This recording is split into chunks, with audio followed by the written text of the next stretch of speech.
What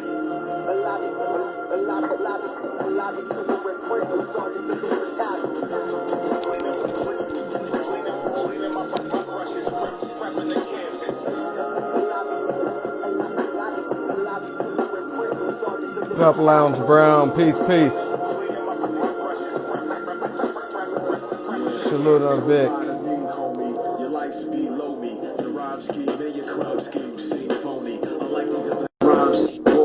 I'm constantly fresh like an IG story. My life's so glory.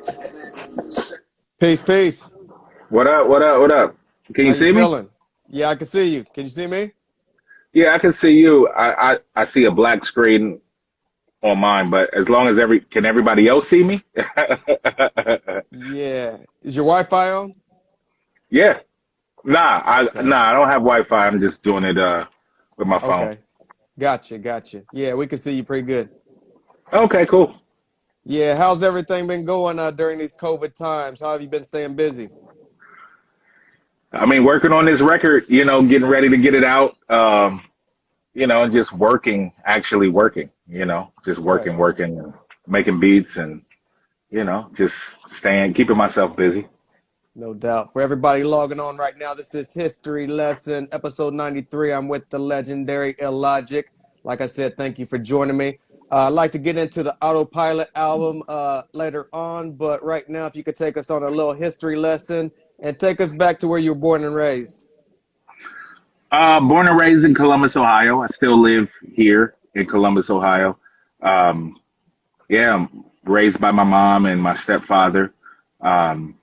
My mother, was really big on, me making sure that I understood, my history, making sure that I understood the power of language, making sure that, I was set on a path, to be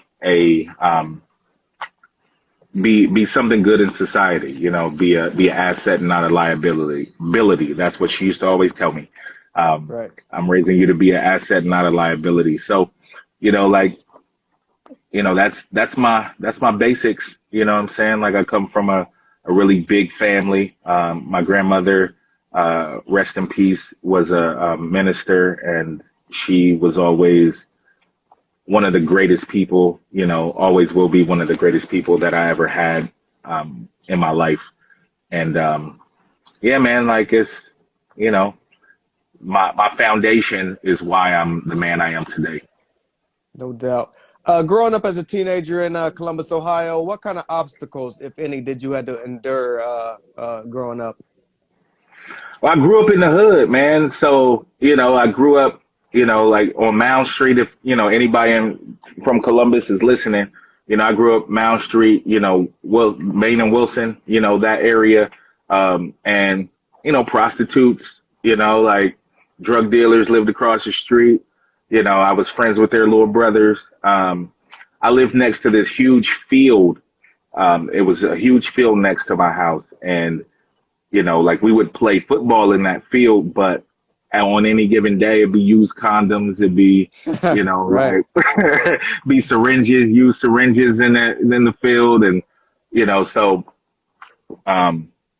yeah, man, it was a rough coming up. You know what I'm saying? Like it was definitely rough coming up, but like I think really my mother was like the driving force in kind of keeping me focused, on greater things and greater pastures. And we did finally move out of the hood, but like it's definitely a part of my upbringing, and I do understand and remember those days, and am appreciative of what I have now due to that upbringing. Right.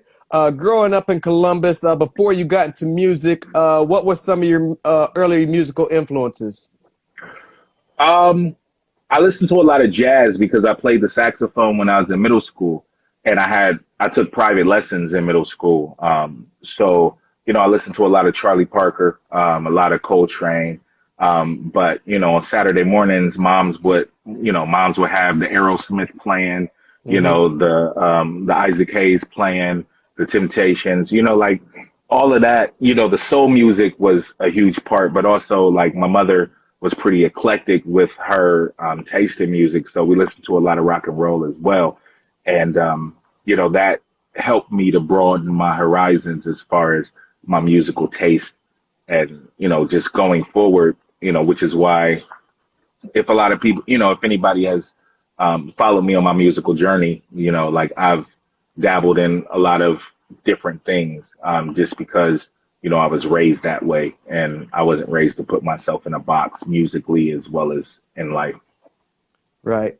What was your first hand memory of hip hop growing up in Columbus? I know me and you are Midwest guys. We didn't get that New York, the early on. So what did you see firsthand in Columbus, Ohio, as far as hip hop goes? Was it a talent show? Was it a block party? Was it a concert? What was your first memory of hip hop?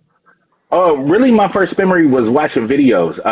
Honestly, one of the first memories I remember, I was in New Jersey because my stepfather, his family is in Jersey, and I was in New Jersey at my grandmother's house, and I was watching The Box on TV, and I remember seeing, I want to say it was an MC Light video. I want to say it was Cha Cha Cha. I'm pretty sure it was Cha Cha Cha. And like watching that video, first it was a girl. So like that was the first hip hop tape that I ever bought was Right. MC Light's album that Cha Cha Cha was on. And, for one, it was a girl, but for two, just hearing that music could be done that way. Like, oh, this is music too. Like, oh, she's, because I was writing poetry and I was writing short stories as a kid before I even got into hip hop. So, like just seeing that words could be used in that way and used over a beat in that way just kind of messed me up, man. You know what I'm saying? It was Right. like, oh, word, I can do that too. So, from then on, I was just, a hip hop head and just diving into, the older stuff, diving into Rakim and Big Daddy Kane and, because Big Daddy Kane was still putting records out when I was young. You know what I'm saying? Like Right. Heavy D and, a lot of those artists. So, but MC Light really was like one of the first memories that kind of sparked it for me. So we're talking like 88, 87? Yeah. Yeah. I was 7 years old. Right. Yeah. So how did you first get involved with hip hop? Were you a b-boy, dancing, writing, graffiti? What was your first foray into hip hop?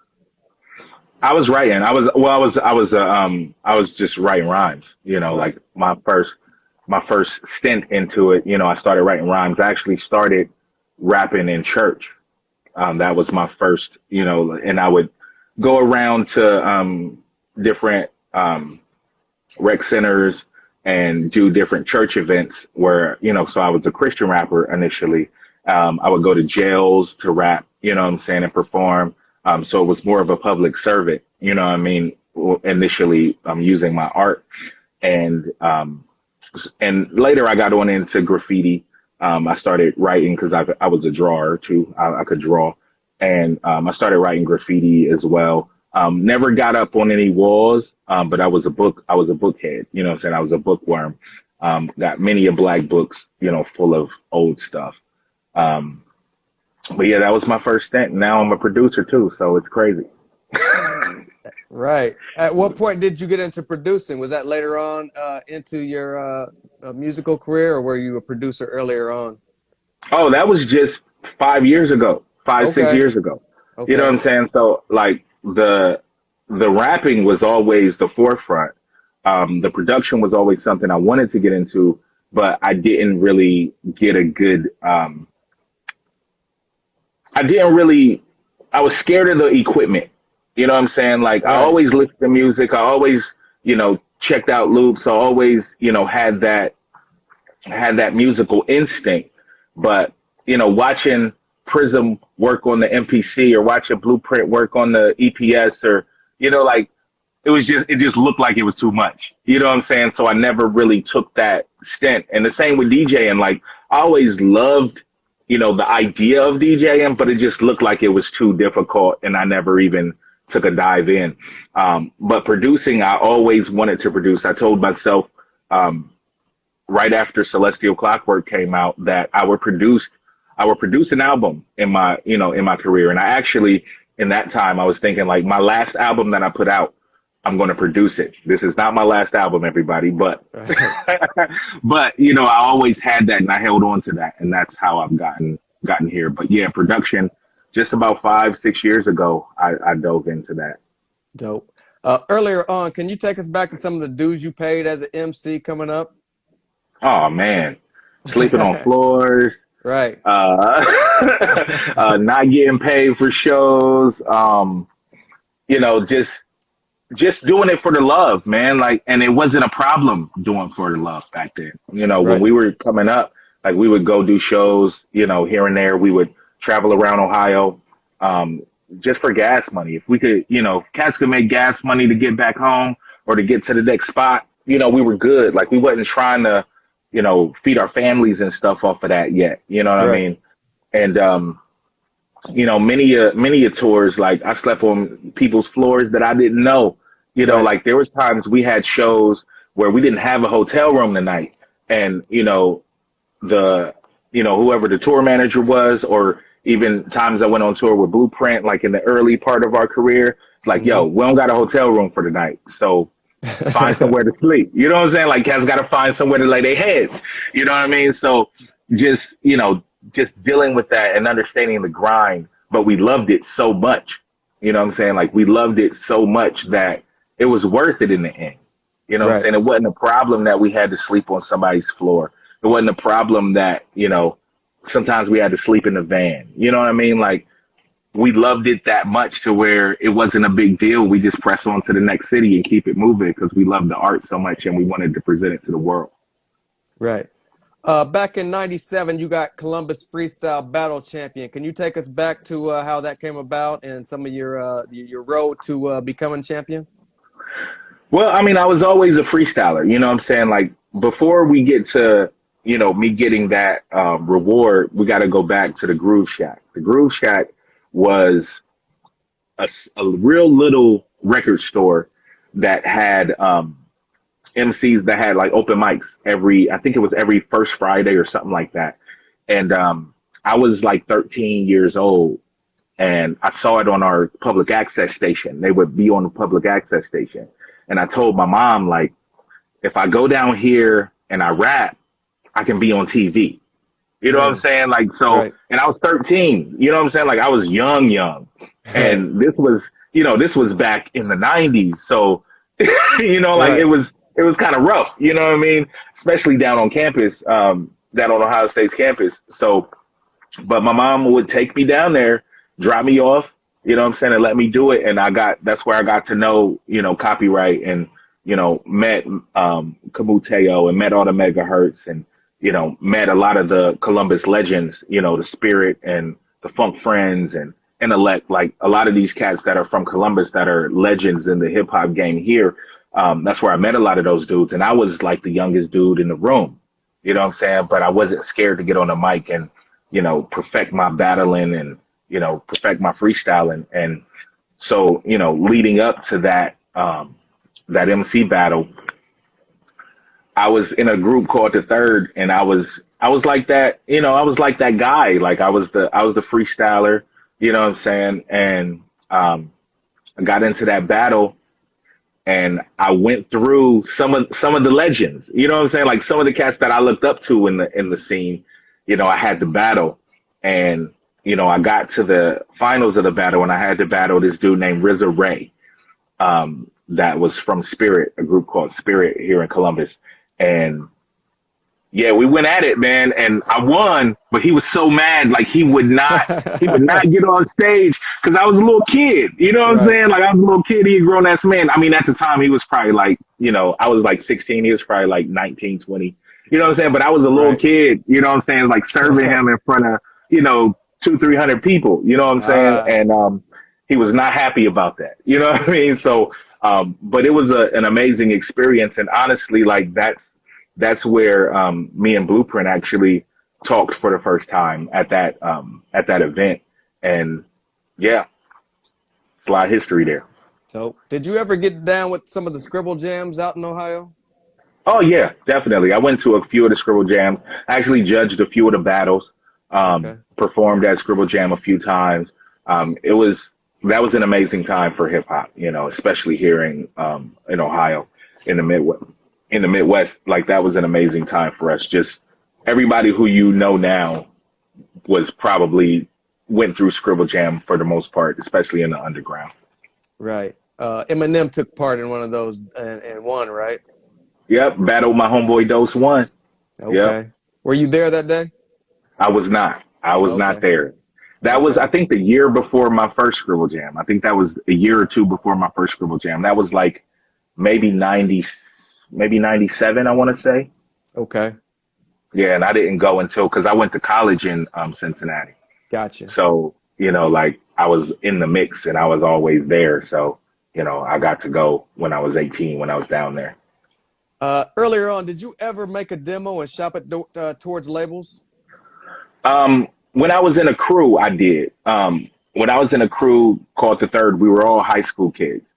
And the producer, his name is Rashad. He actually had a record deal because he's an R&B singer as well as a producer. And he was an MC too. And we had a crew called The Third. Me and him had a group called Soul Cypher.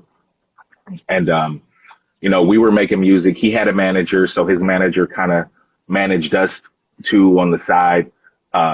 And, like he gave his manager our demo. We made a whole demo and shopped it around, like during that time. It was interesting because like I was in college, I was 18. And during this time we were working on stuff. I actually got to go to Jermaine Dupri's birthday party in 1998 and hang Okay. out with Mace and, like meet Jermaine Dupri. I danced with the Brat at the birthday party. Like, Wow. Jawan Howard was there, saw Maya, like all these like stars and just being able to live that life. And, just for one night, you know what I'm saying? As Right. an 18-year-old, like that was amazing. So, but, like, I don't think the sound that we had wasn't what a lot of cats were looking for, especially like for So Def at that time. Like, they were looking for more crisscross, and even Gotcha. though we were a two-man group, that's not what we were. We were doing soul music. We were doing like soulful hip hop. Like the Roots was like gods to us at that time. You know what I'm Right. saying? Like Black Thought was like Jesus. You know what I mean? So, Right. like we weren't doing no candy bar shit. You know what I'm saying? So, no major deals ever really worked out at the time, but I think it was all for the best. How did you end up over at Weightless Records?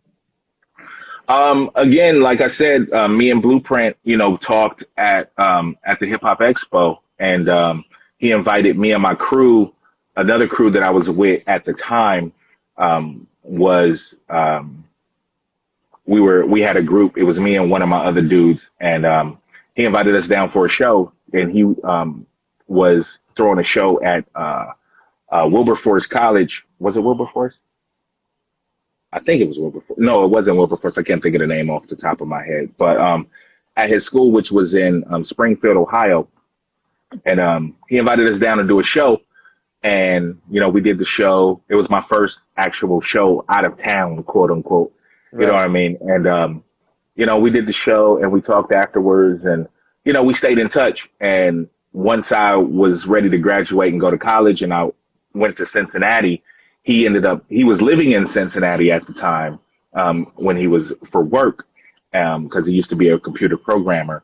And he was living in Cincinnati, and we ended up linking up.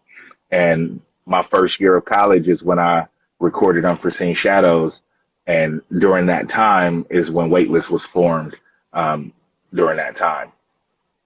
Speaking of unforeseen shadows, that's like 20 years old at this point. What do you remember the most about going into that and recording that album? It was my first time recording anything solo. So I was just excited, you know what I'm saying? Just the fact that, because I was used to being in a group, like the group I was in, the Third, it was like 9 of us, you know what I'm saying? Like we was like on some Wu-Tang shit.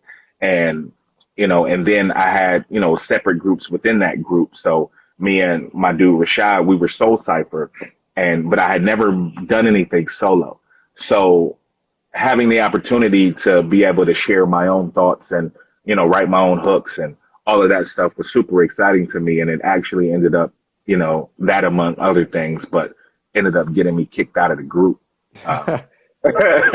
Because, like I wanted to shine, you know what I'm Right. saying? And, it was a group mentality, which it should be when you're in a group, you know what I'm saying? But I wasn't, because if you listen to Unforeseen Shadows, I shout the third out a lot on the album, actually. And a lot of people probably have no idea who that is, but I shout them out on the album. So I wasn't trying to outshine them. I just needed to, have my own time and be able to do my own thing. But, it wasn't looked upon with favor at the time. But I was super excited just to get the words out there and get some music out there that was my own. Do you think your creative process back then is the same now? Do you usually wait for the beat, or are you always constantly rhyming and then you get the production? Well, back then I always had a rhyme ready. I always had bars ready. Like it was rare that I wrote to a beat back then because I was just a writer and I would, make sure I would fit the rhymes to the beats when I would go to the producer's house, when I go to Prince's house. I didn't write two beats a lot back then. Now I don't write unless I have a beat. Ah, You know what I'm saying? Like I'll write poetry. I still write poetry and stuff, and I don't need a beat for that. But writing rhymes, I may write down a line or two here and there without a beat. But, writing rhymes completely, if I don't have a beat, I don't write. You know what I'm saying? For the most part. Because I'm more in especially now that I'm producing, I have to see what the beat is doing in order to make sure that what I'm doing is, complementing the production that I'm over.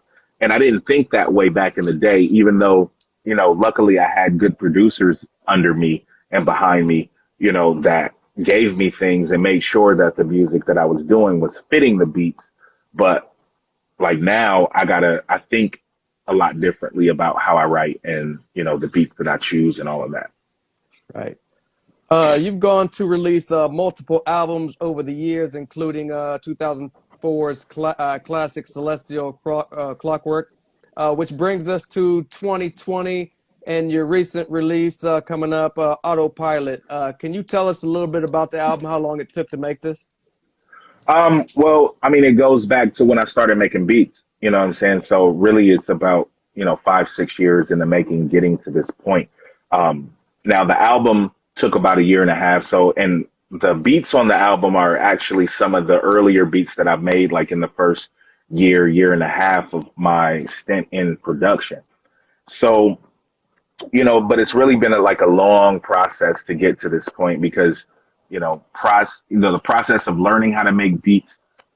I mean, it was about a year that I took, like sitting in my basement for at least 3 hours a night, every night, watching tutorials, learning different things, understanding what, reverb meant and what it did and how it affected the wave file and how it affected the voice, like understanding all of that because I mixed this album as well. So understanding the engineering process and all of that, like that itself took a year by itself before I really even got deep into making beats.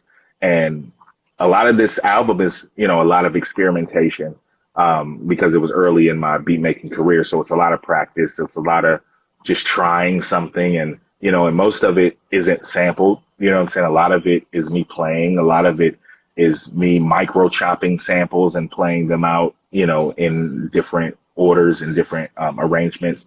So it was a lot of experimentation, but like literally, me starting to make beats was so I could eventually get to this point of putting an album out that I produced myself. So it's really been, about a 5, 6 year process.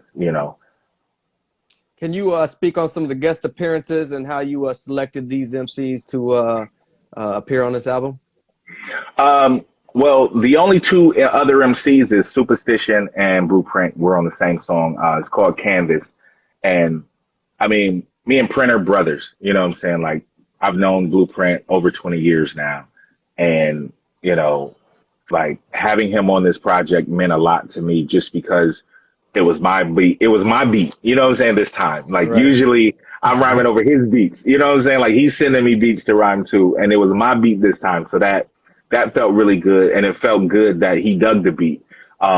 And you know he spit a really good verse to it. And Super is my dude, and like I don't think people give Superstition enough credit for how dope of an MC he is, and how just dope of an artist he is. Like he's probably one of my favorite MCs to listen to on a regular basis. I mean, from just bars to giving you life lessons to like Super is one of those dudes, and we've known each other for years as well. And I've been trying to, you know, I've mentioned the print before, you know, about possibly getting Super, you know, like making an album where Super's part of Greenhouse, but you know, we'll see if that happens. You know what I'm saying? Right. But yeah, but we've done one other song that was on one of the Greenhouse EPs that me and Print did, and I think we're a good, you know, group, you know what I'm saying, of artists to put on a joint, and I wanted that song to be real special. So like Superstition definitely kills it. That's why he goes last. Right. That is a side note, one of my favorite songs on the project, and we'll get into it in a moment. Can you tell me how you came up with the title of the album, Autopilot?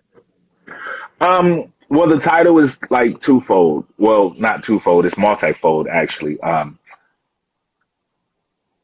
When I was making this album during the process, I never felt like it was powered by my own strength. I felt like there was a higher power, and I believe in God, and I'm a Christian. And I felt like God was kind of helping me with those beats. You know what I'm saying? I felt Right. like I was being, you know, I had divine intervention in the process of making this album, because of, you know, what I wanted it to be in my heart and what I, you know, prayed about, you know, in the process of making this album.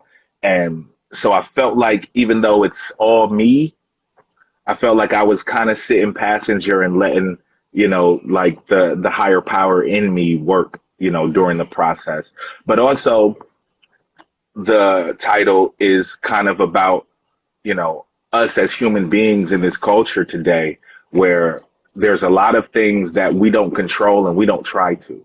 There's a lot of things in our, you know, in our daily lives that we leave up to the government, that we leave up to chance, that we leave up to whatever.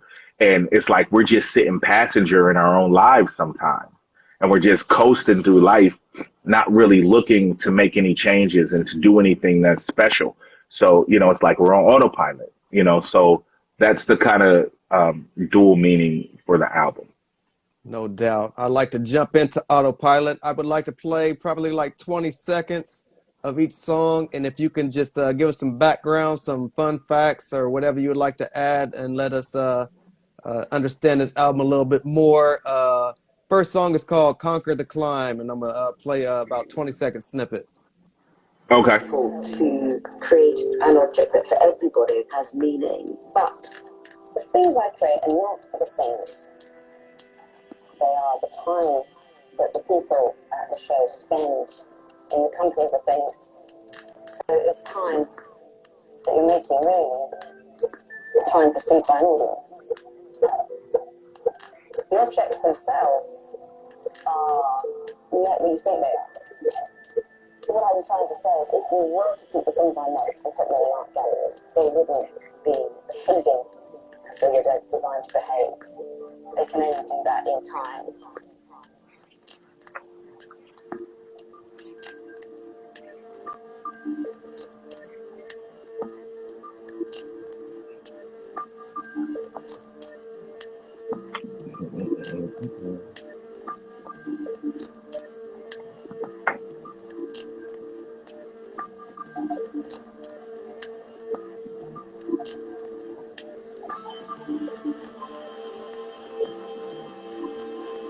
Yeah, a fallen angel with a broken wing and tinted halo, sinning with good intentions, aroma permeates the breeze. Snip the potpourri, rebel in a basket case, devil in his new stress, sipping on a flask of faith. Often off in the cut, lost in the ticks of time that crossed his mind, but didn't look both ways.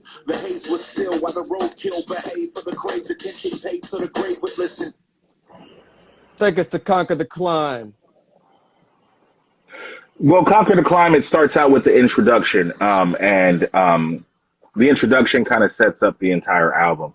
And it kind of talks about really how I viewed my career, like the pieces of art that I've done during my career have not been pieces that, you know, are supposed to sit on a shelf and just be admired. They're to be interacted with, you know, and that tells the actual power and impact of the music that I've done is how my fans and the people that listen to the music interact with the music. So that's, you know, what the intro is talking about. And Conquer the Climb, the actual song, is really just about, you know, what the title is. It's about conquering the climb. You know, like a lot of us, we have these mountains that we wanna scale, and these things and these goals that we want to reach. And there's a lot of things that can stand in our way. There's a lot of things that can stand in our path. But if we stay focused and stay diligent about the things that we want and the things we want to achieve, we can always conquer the climb. And, you know, it's a beautiful thing. And even the hook, you know, I have a cut from my man Ascot Rock that, you know, is talking about must not sleep. You know, like when you really want to achieve something, sometimes sleep got to go out the window. You know what I'm saying? Sometimes relaxing got to go out the window. If you really want to achieve something, then you got to put the work in. You got to be diligent. You got to be dedicated. And sometimes you might go on an hour of sleep, 2 hours of sleep, you know, but if you really want it, that's going to pay off in the long run. No doubt. Let's jump into the title track, Autopilot Shine. Sometimes you gotta keep plugging away. Cause no matter what, the sun will always shine. You know what I'm saying? Like, no matter what, we gon' shine. No matter what, we gon' shine. Yeah. No matter what, we gon' shine. No matter what, we gon' shine. Sitting solidly in the passenger seat, living this lipstick, cruising on autopilot. Back in the steady diet of sex and violence, they try to feed us to desensitize us. Target is missing, and no one the mission is pendulum swinging. Focus a hypnotizer, stay in the bubble buzzing. Stacking bundles for the bill collector coming. Humble aggression is vital for those that's destined trials and tribulations. Sundowns and constellations, shooting for Orion, hoping I hold the star in hand. I know you explained a little bit of what the title meant. Can you delve a little deeper into the song? Well, yeah, the song is, you know, really a reflection of, you know, what I kind of explained before. Just, you know, like us just kind of coasting through life and, you know, not really, you know, smelling the flowers as we continue to coast. And a funny thing about that song is that was the first beat that I picked out of, you know, when I was making beats, that I was like, this is the first, you know, it was actually the second beat of mine that I rapped to, but it was the first beat that I made for this album. And when I made it and I wrote the song and I recorded it and I had the title Autopilot, I was like, this is it. You know what I'm saying? Like, this is the album title. This is the direction that I'm going to go. And the beat went through like 3 or 4 different incantations, you know, like 5 or 6 different drum breaks, all of that stuff. You know what I'm saying? So, but, you know, it was the one that really like set me on the course to find the sound of the album and really, you know, see where I was going to go with this first album of my production. Right. Next song is called Aphex Twins. Outside my window, pane damaged baselines, bandaged from this candid campaign slogan. Take America's faith again. I wait and grin with Aphex Twin acting on repeat. Sleep canary frame and closures. Caution is often viewed as a skewed display of fear. Soon today you'll hear an array of excuses that lose its spout while watching the winners brave the winter's drought. Prosperous, the obstinance limits the amount of clout that they're prepared to muster. Clusters of candy canvases clutter the gallery walls, littered with fictional diction, dictating a pixelated fallacy called impossible. Obstacles appear more immense when you're alone, but in their defense, the fence was placed there for your protection. Lessons are found in the tones of each of his parts of speech spoken, hoping to reach for the stars and be remembered for more than broken songs. Open to the option of the world singing alone and watching the timeline we produced. There's a fine line between evidence and proof, contemplating the relevance. You also got a video for that, is that correct? That is correct. Yeah, video that I shot, edited, and did all myself. Did all the lighting, all of that stuff. I did myself.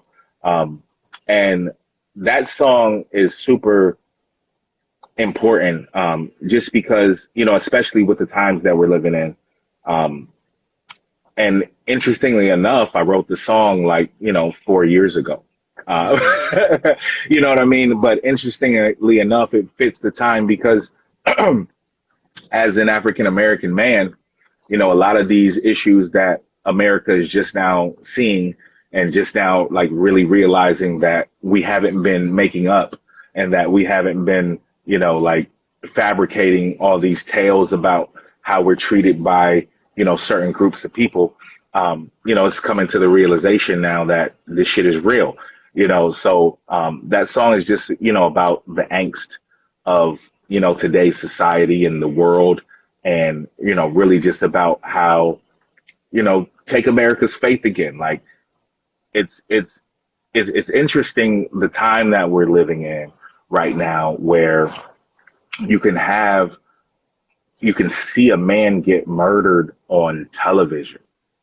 You know what I'm saying? Like, Right. you can see a child get shot and killed by a police officer on television.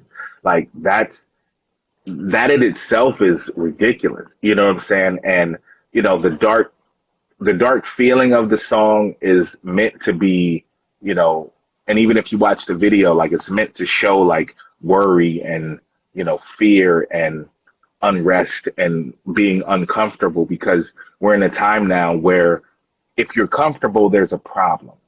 You know what I'm saying? Like, we should be uncomfortable with the times that we're living in and the things that we're being subjected to. You know what I'm saying? And, you know, I just wanted to express that on that song. No doubt. Looks like the brother Blueprint logged on at the right time. We're going to jump into Canvas featuring himself, Superstition. Let's go. Printmatic. You wanna be underground, that can be arranged. I'll put you 6 feet underground in a grave. Still in your gold grill and fake gold chains. The Undertaker, Storm Shadow, Thunder I'm Maker, old school, but I never did the rump shaker. Rump Shaker. Plenty ball the only time I'm a pump faker. Skip college if you got to choose a dumb major. Gun You Major. can probably learn more from your boy verse. So don't waste that money, give it to your boy first. Just kidding, man. Study what you like, follow your passion, but make sure that you can pay your Pay lights. your lights.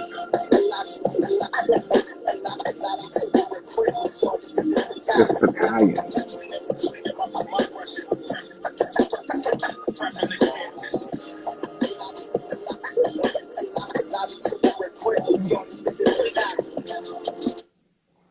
Take us back to Canvas with the brothers Superstition and Blueprint. Man, I love that song, man. Like, Yeah. I love that song.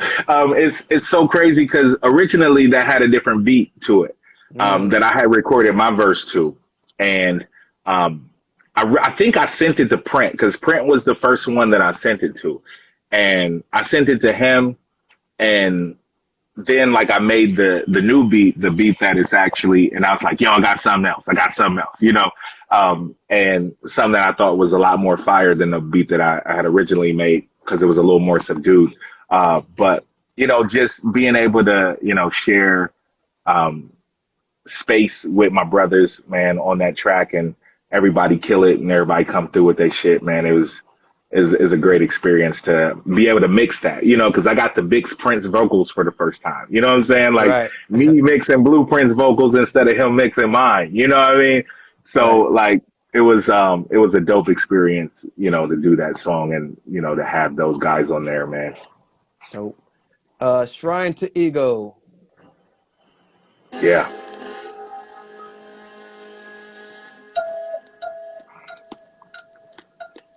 Convoluted social dreamboat, broken to thread the needle, building on the backs of people. Culture clash, banana evil. We make a shrine to ego, just trying to climb the ladder to what's defined as regal. Call for cure, but fed placebo. I've been a lot of places, I've embraced a lot of faces, different tracks for different races, hurdles and steeple chases. No concept of what your case is, but to know your local changes. No matter what your name is, broke or famous, on the same show. Please don't be devoured. In the darkest hour, cowards cower, but the faithful will the power. Of course, the rain will shower, but from bottom's flowers bloom. Just watch, we just watch, we just watch. Blast the music loud and feel the. Oh man, that song is great. Like, Yeah, man. and Hey, it's crazy. Yeah. so this is your first time at production on this album? Yes. Yes. I can't believe that.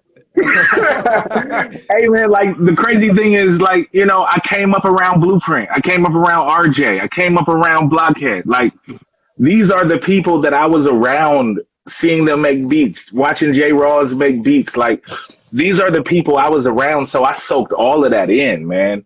Like, and when I finally got to a point where I was ready to make beats, I had all these legends, you know, like in the background. You know what I'm saying? I had all these legends in my head, you know, and yeah, like it's crazy because, you know, I sit back sometimes, even now listening to Autopilot, and like, I did that. You know what I'm saying? Right. Like I did that. You know what I'm saying? So it's amazing. But yeah, Shrine to Ego is, you know, on this album I took a lot of chances with song structure, a lot of chances with, you know, style, and just trying different things. And like I said, in the beginning of, you know, making beats and stuff, I did a lot of experimentation with the beats as well as with my voice and how I was writing. And Shrine to Ego is one of those joints that kind of just stood out to me. And, you know, if you, you know, just the title alone, that's what it's about. It's about, you know, having a shrine to our egos, about, you know, like, breaking from that and realizing that it's a lot of love out here that we need to give. And, you know, like, just concentrating on ourselves all the time isn't the most important thing. Right. Let's jump into Ascot. Yeah. 1 2 1 2 1 2 1 2 1 2 1 2 1 2.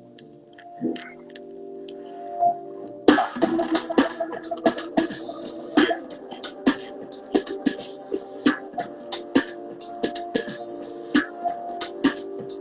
So jazz.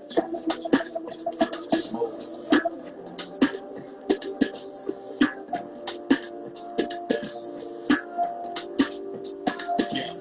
I don't believe in nothing I can't dream about. Deep the monument to scenic routes. Here's a drought you can't refuse. Hope the tide will even out so you can stay afloat. Can't decide handheld or shoulder mount to limit the amount of camera shit. The footage of my vision needs to stabilize it, so I had to wait. To render in 4K takes a minute and 60 for the nifty resolution. Spiffy in evolution, revolution in HD.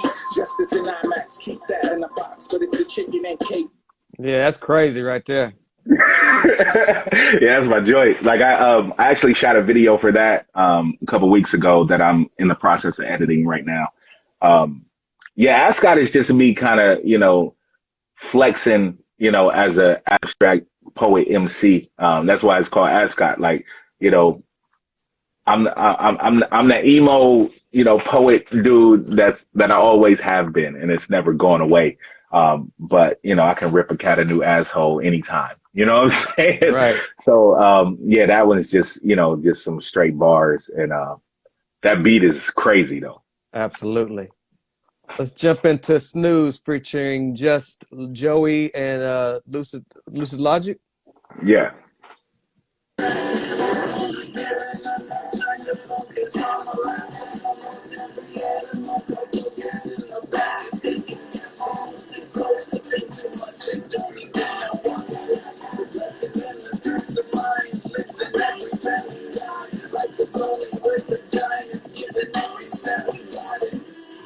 How could we blame you for snoozing through?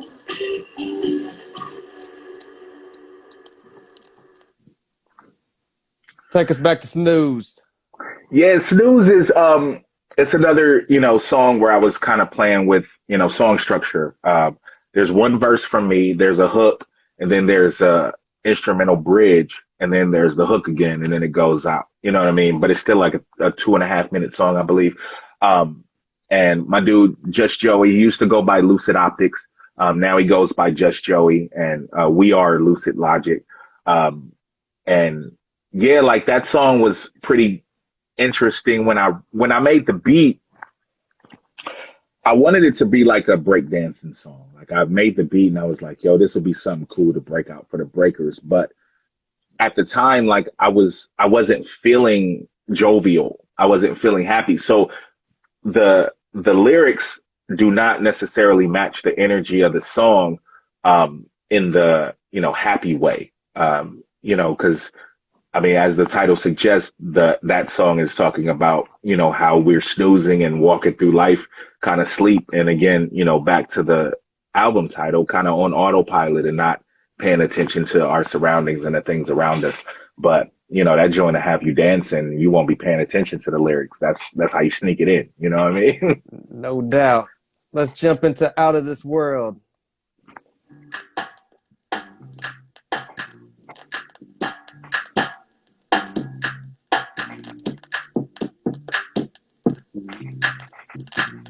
We live on another planet.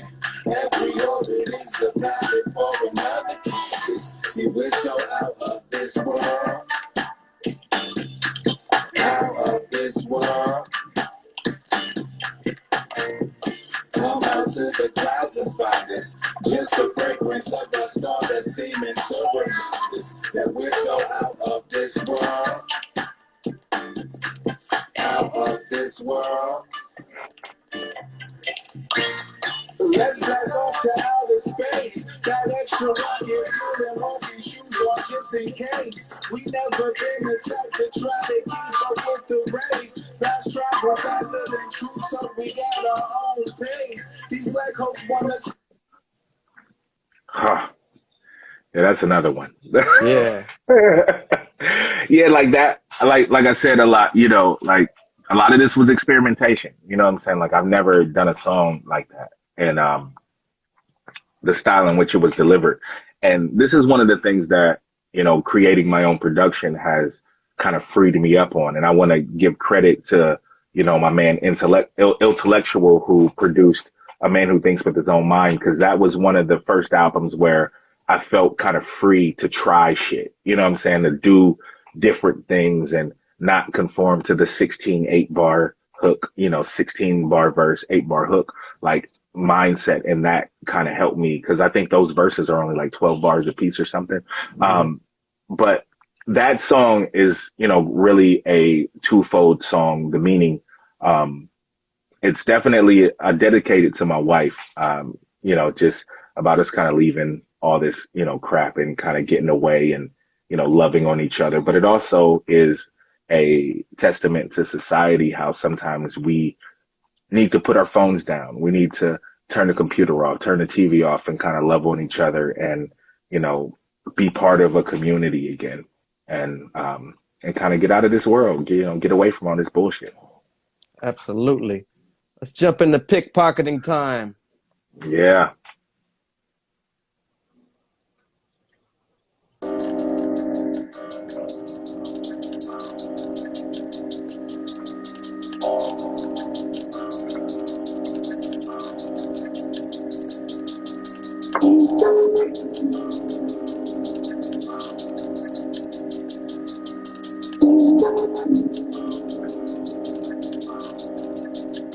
Yeah, I've never been the type to close mouth, but I'm closed off. Just pickpocketing time for tips as it fades.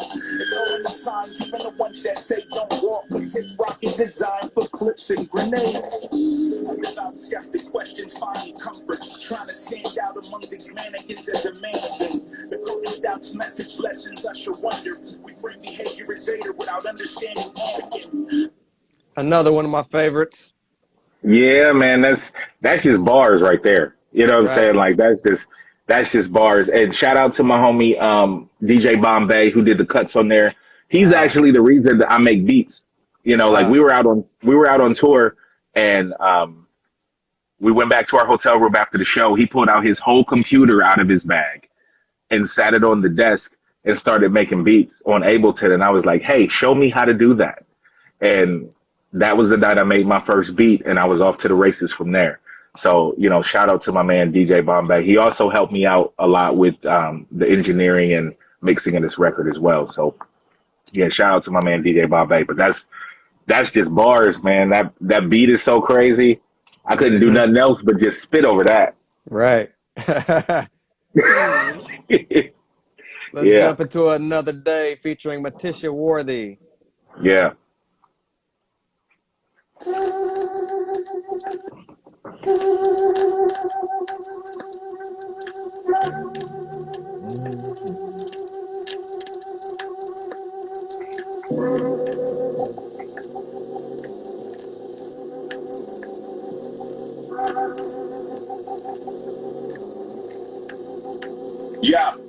I'm not sure what's coming, but I'm sure I can handle it. Illuminated path by the flick of a candle wicks. We prop up meaningless trinkets with our mantle bricks. Some doors ajar, but with others the handle sticks. Show me the walls of your mind, I'll show what a vandal is. Dive into the cesspool and swim with the scandalous. Consciously out of step with all of the fashion trends. Show me a relationship and I'll show what an actor is.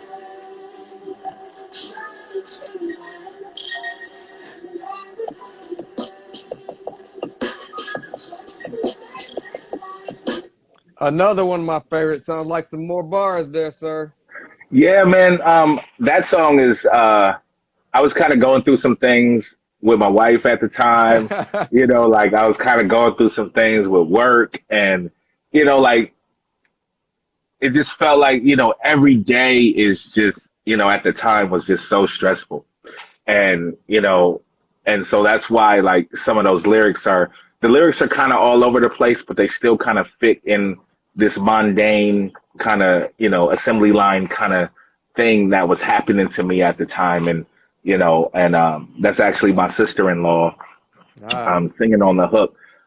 But yeah, like that song had definite purpose and definite need to get out. And that sample, I couldn't, you know, the samples for, I'm not going to say who I sampled, but the samples for, you know, that song, like I had them for probably months before I made that beat. And when I made that beat, I knew that was the one for those lyrics that, you know, that I had to get out, you know what I'm saying? So yeah, that's one of my favorites too. And the last track on the album, The Death, K.I.M. Yeah. My people stay hurt dilly.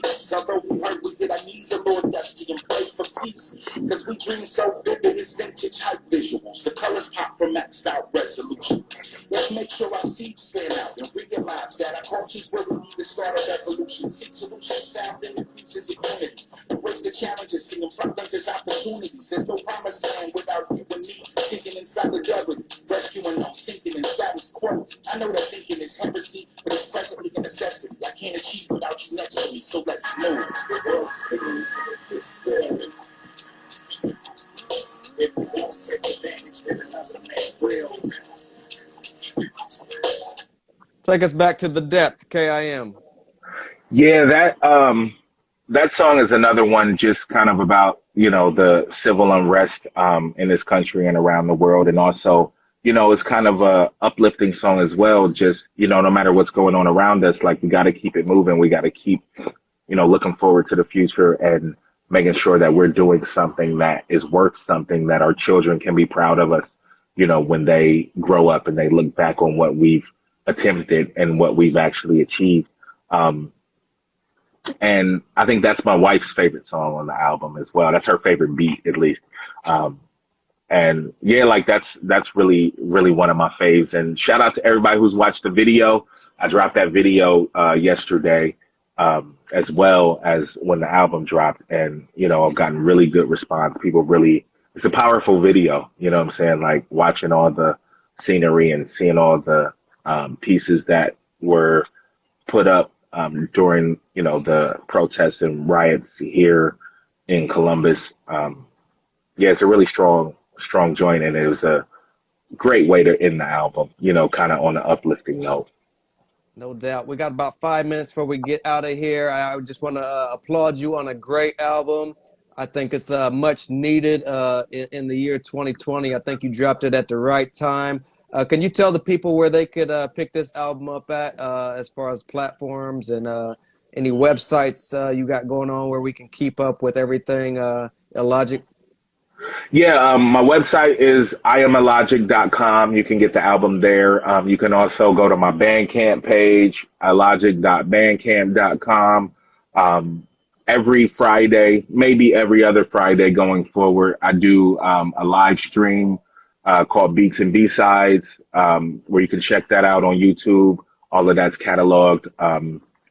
So I'm just keeping busy, man, and I got more albums coming. I got, I'm halfway through my next album. I got a couple projects I'm producing for some people. So, I'm going to be keeping busy and keeping the momentum going. And thank you so much for having me on here, man.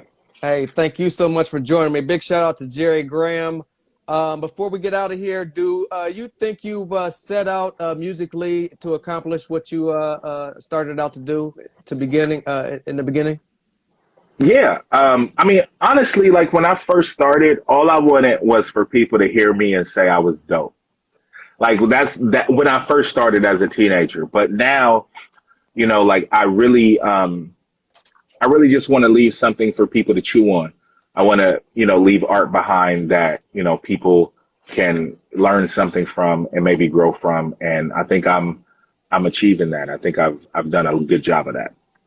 No doubt. Once again, I want to thank you for spending this evening with us and letting us listen to your masterpiece of an album. Like I said, it was much needed. I enjoyed every bit of it. Like you said, he can find that on his website and as well as Bandcamp. It's on Bandcamp, right? Yes, sir. Illogic.bandcamp.com. All right. This has been episode 93 of History Lessons. That is Illogic. I am the Journalist Inseer. Thanks again, Illogic, and we'll speak again in the near future. All right, man. Thank you. I appreciate it. Peace. Salute. Peace. Have a good night. Too.